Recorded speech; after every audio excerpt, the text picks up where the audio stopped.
Dalam nama Bapa dan Putra dan Roh Kudus. Amin. Shalom Aleihim.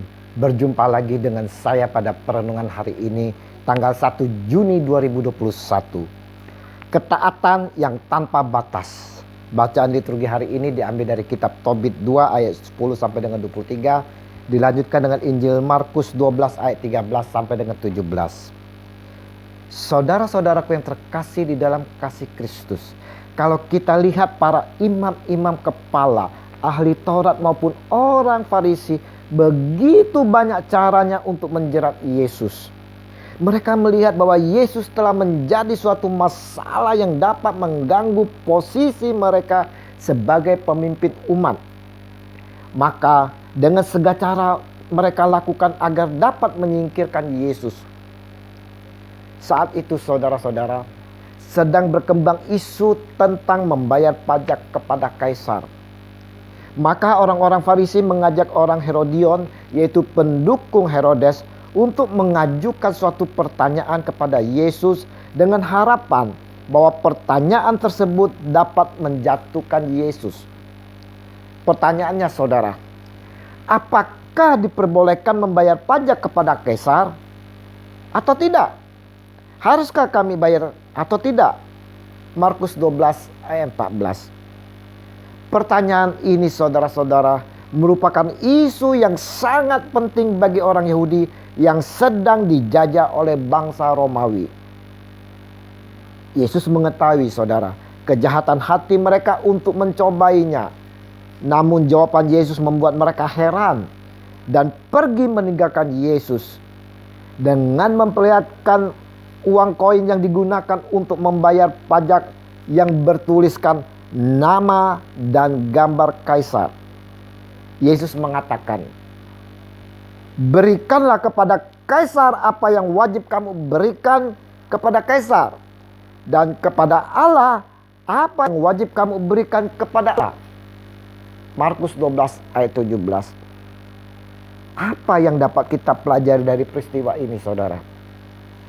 Di sini Yesus hendak mengajarkan kepada kita semua tentang ketaatan.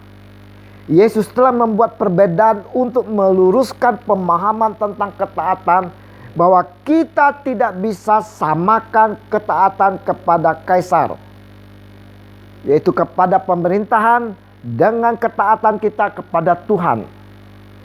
Sebab segala sesuatunya berada di bawah kuasa Allah yang dapat membinasakan tubuh maupun jiwa. Taat kepada Tuhan tidak dapat dibatasi dengan apapun juga yang ada di dunia. Seperti yang Tuhan Yesus katakan, kerajaanku bukan dari dunia ini. Yohanes 18 ayat 36. Yang mau disampaikan Yesus saudara-saudara, bahwa Kaisar memiliki batasan kuasa. Namun kuasa Tuhan tidak dapat dibatasi oleh apapun yang ada. Menjadi orang beriman, kita tidak sebatas pergi ke gereja tiap hari atau tiap hari Minggu memberi persembahan atau ucapan syukur.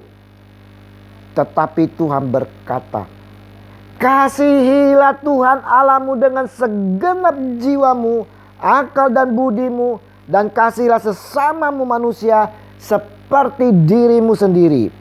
Artinya saudara, ketaatan kita kepada Tuhan tidak terbatas. Di semua segi kehidupan kita haruslah menjadi jalan untuk menaati dan memuliakan Tuhan. Kita mengimani Tuhan yang tidak ada bandingannya. Dia adalah Allah yang melampaui akal dan pikiran manusia. Jangan sampai kita menolak Tuhan saudara-saudara oleh karena pertimpangan hati kita dan pikiran kita.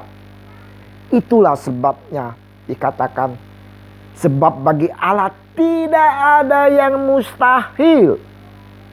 Walaupun terkadang doa kita berbeda dengan kenyataan yang kita terima saudara, itu bukanlah alasan bagi kita untuk kecewa kepada Tuhan atau kita akhirnya menolak Tuhan.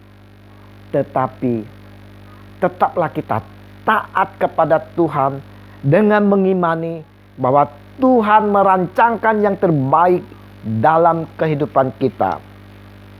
Perenungan hari ini saudara-saudara mau mengajak kita semua merefleksikan diri kita, sampai di manakah ketaatan kita kepada Allah. Janganlah kiranya hati dan pikiran membatasi kita untuk taat kepada Tuhan di dalam hidup ini. Sebab yang mengatur dan mengarahkan hidup kita adalah Tuhan, bukan manusia. Mari saudara-saudara yang terkasih, sebagai orang yang beriman, yang taat kepada Tuhan Allah, kita juga mau membayar pajak kepada pemerintahan demi kelangsungan pemerintahan ini dalam mencapai tujuan masyarakat yang adil, makmur, dan sentosa. Ya Tuhan, kami mau taat dan setia padamu. Pimpin dan bimbing kami ya Tuhan. Pimpin kami senantiasa di dalam kuat kuasa Roh Kudus-Mu, agar kami selalu mengikutimu dengan setia, taat padamu, dan mau membayar pajak sebagai haknya pemerintah demi Kristus Tuhan kami. Amin. Dalam nama Bapa dan Putra dan Roh Kudus. Amin. Shalom.